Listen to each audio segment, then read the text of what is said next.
We treat improving our lives like downloading a software update, you know? Oh, absolutely. Like a quick patch. Right.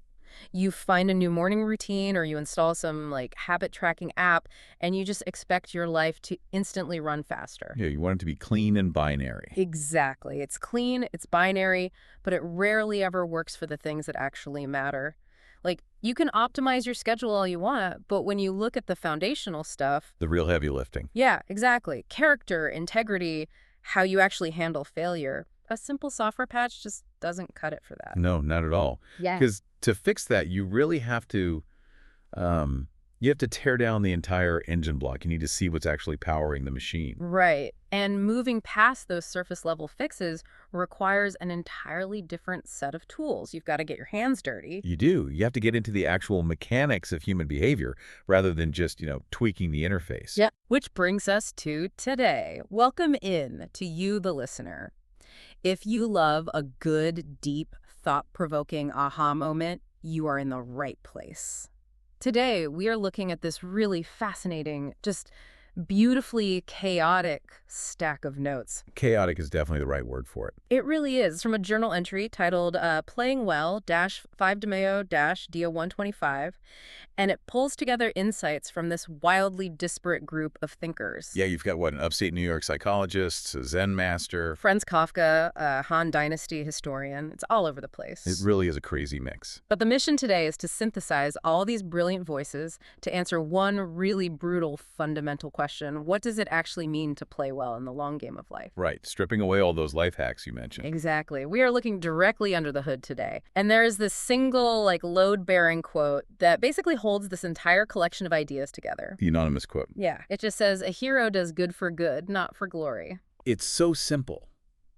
But if you remove that foundational premise, everything else we're going to discuss today basically just collapses. Totally. It just becomes like strategy, Yeah. cynicism dressed up as virtue. Oh, I like that. Cynicism dressed up as virtue. Yeah, because the distinction between doing something for the good of the action itself versus doing it for the glory, that's the dividing line between a resilient character and just, a really fragile ego. Right, because acting for glory is, it's like only going to the gym if your fitness tracker is synced to your social media feed. Oh, that is such a good analogy. You know what I mean? Like you're putting in the physical effort, you're sweating, you're doing the reps, but the motivation is entirely external. Right. And the second the battery dies or the Wi-Fi drops and no one can see your workout, you just put the weights down, you stop lifting. Yeah. Because the action depends entirely on the audience. Exactly. The motivation is completely outsourced.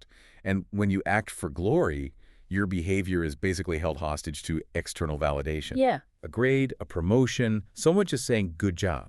If that validation doesn't arrive, the behavior just stops. It's a really fragile way to live. It is. And this concept of doing good for good, it draws this hard line between just performing an action and actually embodying a state of being. Right, because true integrity is a state of being first. It doesn't just evaporate when the room empties out. Exactly. But okay, if true integrity is about this internal state of being, right, rather than, performing for an audience, how does that translate to the real world? What do you mean? Well, how do we actually influence or guide the people around us if we aren't putting on some kind of performance for them? Oh, right. How do you teach it? Yes, and the journal entry uses this captivating story to illustrate this about a man named Floyd Patterson. Right. His early life was just incredibly difficult. It was characterized by this profound dislocation. I mean, he was stealing, skipping school, constantly fighting, and there is this one deeply unsettling detail in the text. The photograph. Yeah.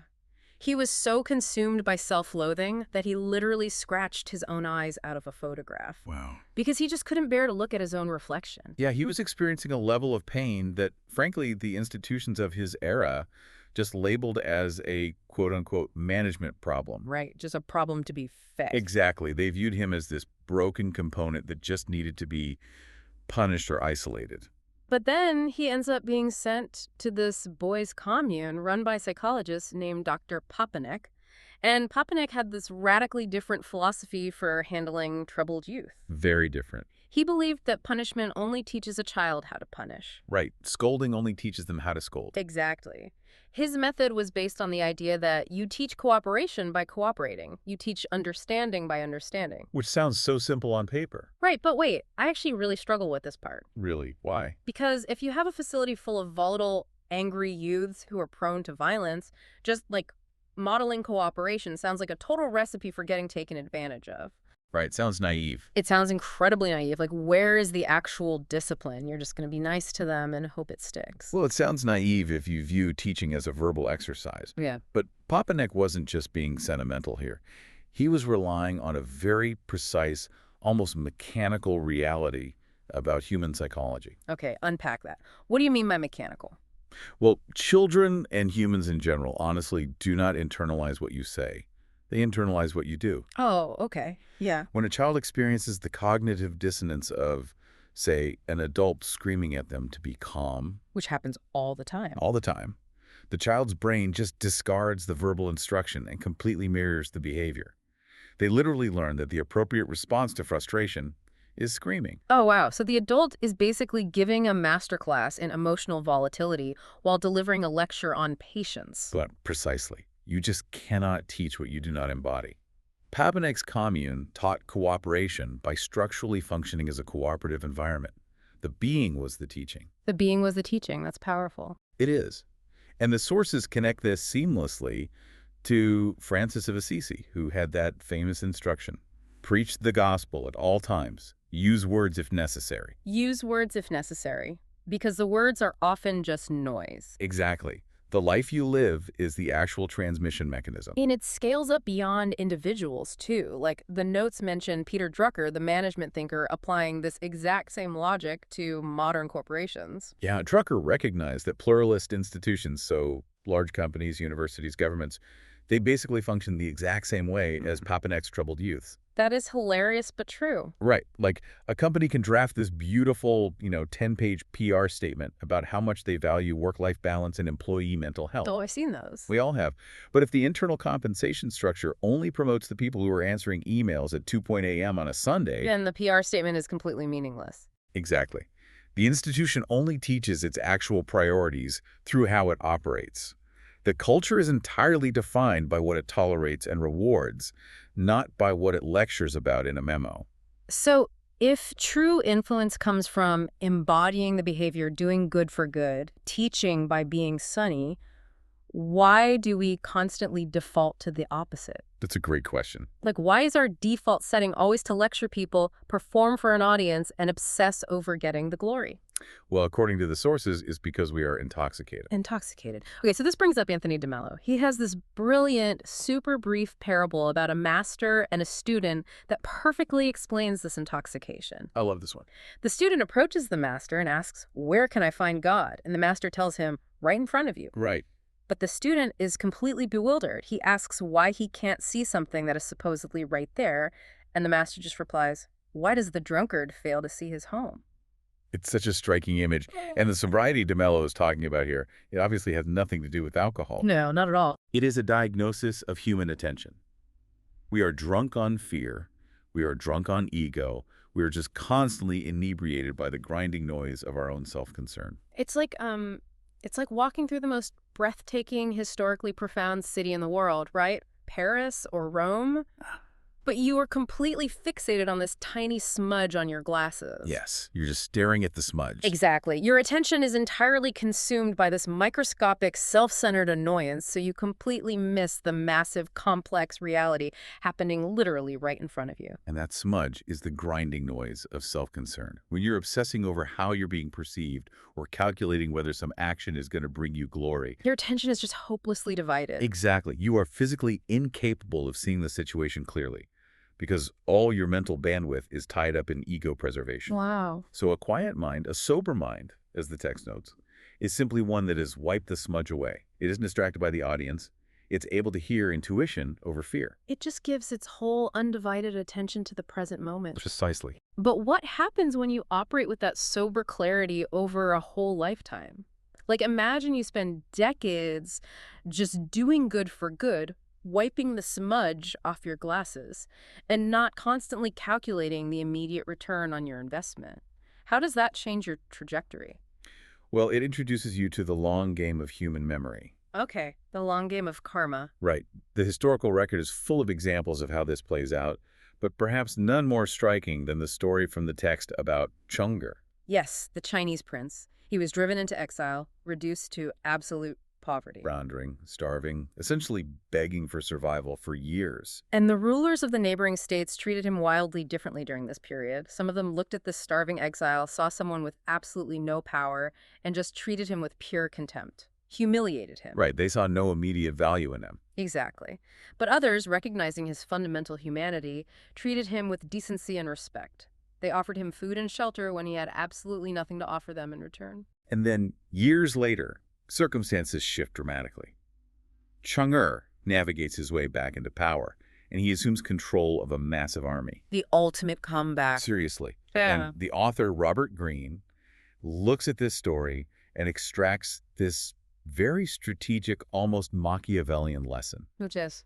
Never insult someone who might one day hold power over you, because human beings rarely forget an insult.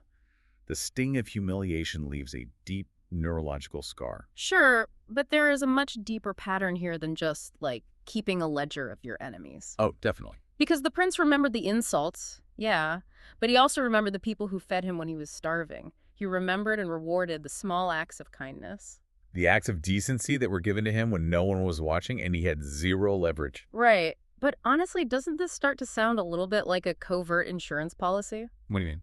Well, the idea of karma is so often pitched as a transaction, like, be nice to the intern fetching your coffee today because in 10 years they might be the CEO of a company you want to work for. Right. It feels like we're just doing good for glory all over again, just on a delayed timeline, like, I'm being nice to you now so you pay me out later. Yeah, I see what you're saying. Yeah. But if you are doing it as a calculated transaction, you are still drunk on self-concern. You are still looking at the smudge on your glasses. Treating people well is not an insurance policy. It is the point of the exercise. You do it because maintaining that sober, clear attention Right. is the only way to genuinely live. So the payoff isn't the point. No. The return of that goodness, the fact that human memory encodes emotional impact and often repays kindness years later, that is just the mechanical byproduct of living with integrity. I love that. Franz Kafka actually touched on this underlying mechanic in the notes, didn't he? Yes, he wrote, "You will lose everyone you love, but the love will always return in new forms. Nothing is ever truly wasted in the long game." It's a beautiful philosophy, truly, relying on the universe to balance the scales over a decade.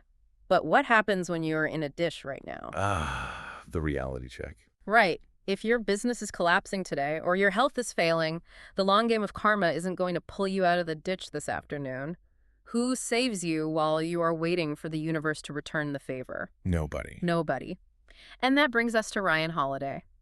He offers this brutally blunt directive in the text for anyone getting a little too comfortable waiting for the long game to pay off. It's so direct. He just says, no one's coming to save you. Get active in your own rescue. Blow your own nose. Get active in your own rescue. It is the ultimate abrasive reality check. I love it so much because we spend so much time, gathering information, reading the philosophy, listening to deep dives like this one. Endlessly prepared. Yes. It's the equivalent of someone watching 400 hours of YouTube tutorials on how to fix a broken pipe under their sink. Just memorizing the wrench sizes. Exactly. You can memorize the tools, you can understand the water pressure dynamics perfectly, but eventually your kitchen is going to flood unless you physically pick up a wrench and get under the sink. Right. Because the inner work is irreducibly first person.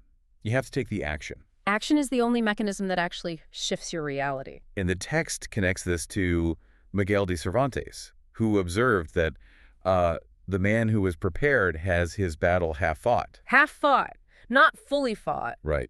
And Friedrich Nietzsche, someone who spent his entire life wrestling with profound physical and mental suffering, he noted that all truly great thoughts are conceived while walking. While walking, because movement generates the momentum. Stillness, especially when you are in a crisis, is basically just a kind of sleep. Yes. You have to force yourself into motion to actively rescue yourself. Oh. But this is a big But there's a hidden trap in this relentless drive for preparation and mastery. A trap. Yeah, as you get better at rescuing yourself, as you accumulate all these skills and knowledge, that mastery can slowly harden into arrogance. Oh, I You see. start operating on autopilot. You assume that because you fixed the pipe yesterday, you already know everything there is to know about the plumbing today. And you stop paying attention to the actual water. Exactly. You stop looking what's right in front of you. This is where the Zen concept of beginner's mind becomes absolutely essential. Right. A true peak performer doesn't rest on the laurels of their past mastery. They constantly force themselves into a state of openness, approaching the current problem as if they know absolutely nothing about it. Because if you approach a situation with the arrogance of an expert, your brain just filters all incoming information through your past assumptions, right? Exactly. You literally blind yourself to new solutions. You have to wipe the smudge of your own expertise off the glasses. Spot on. And William Blake captured this perfectly with his poem about seeing a world in a grain of sand. Which usually just sounds like poetic escapism. Right. But it's not. If you maintain a beginner's mind, if you bring completely sober, open attention to the present moment, you can actually see the grain of sand for what it structurally is. Instead of just glazing over it because you've seen a million grains of sand before. Exactly. You see reality instead of your assumption of reality. You maintain the humility to realize that the environment is always changing, and your past solutions might not apply to today's problems. Okay, so let's summarize where we are. We are taking massive first-person action. Right. We are actively rescuing ourselves with a wrench in hand, and we are maintaining a beginner's mind, staying completely open and humble. But what if you are doing all of this running at full speed, totally present, and you are just running straight into a brick wall? Well, persistence is only a virtue if it is pointed at a viable destination. Oh, wow. Okay. And the journal entry includes this fantastic practical piece of advice for this exact scenario. It says, don't fertilize weeds. It's important to stay the course only if you're headed in the right direction. I mean, don't fertilize weeds. That is just, it's such a brutal way to put it, but so true. It is so easy to fall into the sunk cost fallacy. Oh, incredibly easy. You've poured 5 years into a career path or a relationship or some project, and even though it is clearly toxic and failing, you just keep pouring water on it because you don't want to admit it's a weed. It requires immense wisdom to distinguish between a difficult phase that requires resilience and a fundamental dead end. Yeah. Sima Qian, the great Han Dynasty historian, he understood this deeply. He operated within a philosophical framework that heavily valued unwavering loyalty and constancy. Right, staying the course. But yet, after observing centuries of human history, he concluded, there is no fixed road to wealth. No fixed road. Meaning there is no permanent, guaranteed path to success or fulfillment. The road inevitably shifts, and sometimes it just runs out completely. And when the road runs out, wisdom is knowing it is time to turn around. You have to recognize when your circumstances have fundamentally changed and have the courage to stop watering the weeds, no matter how much time you've already invested in them. It's hard to do. Very hard. So we have all these interlocking mechanics now. Doing good for the sake of the good, not the audience. Teaching by structurally embodying your values. Wiping the ego off your glasses to achieve sober attention. Right. Trusting the long, slow propagation of memory. Picking up the wrench to actively rescue yourself while maintaining the humility of a beginner's mind. And knowing when to stop fertilizing a dead end. It's a lot to hold together. It is. How does a person hold all of these conflicting demands together in actual practice? Well, the synthesis of all these ideas is actually captured in a single Spanish proverb from the text. Okay, what is it? Jugando bien, nunca se pierde. Playing well, you never truly lose. Playing well, you never truly lose. It completely redefines the entire metric of success. It doesn't offer this naive guarantee that if you act with integrity, you will always win the promotion or save the business or get the girl. Because you won't. You will experience profound losses. Exactly. The proverb states that the ultimate measure of your life isn't found in the external win or loss. The measure is the quality of the engine under the hood. It's how you played. Yes. When the inevitable defeat happens, the only questions that actually matter are, did you act for good? Yeah. Was your attention sober? Did you teach by being? Did you put down the fitness tracker and just lift the weight? Exactly. To you listening, I want you to carry these mechanics into whatever challenge you are facing today. Use them to diagnose your own engine. Are you outsourcing your motivation to an audience, or are you acting with whole, sober attention? It is the work of a lifetime, truly. You are never fully done tuning that engine. You never are. But as we close out this deep dive, there is one final unwritten puzzle hidden inside this concept of playing well that I want you to think about. Hmm. If you actually achieve this, if you completely detach from the need for glory, and you pour all of your sober attention purely into the integrity and quality of your actions, does the very concept of a game begin to disappear? Think about it. We view life as this series of games to be won or lost, opponents to be defeated, obstacles to be overcome. But if you are truly playing well, maybe the massive problem sitting in front of you today, that suffocating project at work, the difficult family dynamic, a financial crisis, maybe it ceases to be an opponent trying to defeat you. Right. Maybe when your attention is completely sober, that obstacle simply becomes a partner helping you practice, helping you refine your engine, helping you figure out what it actually means to do good for good.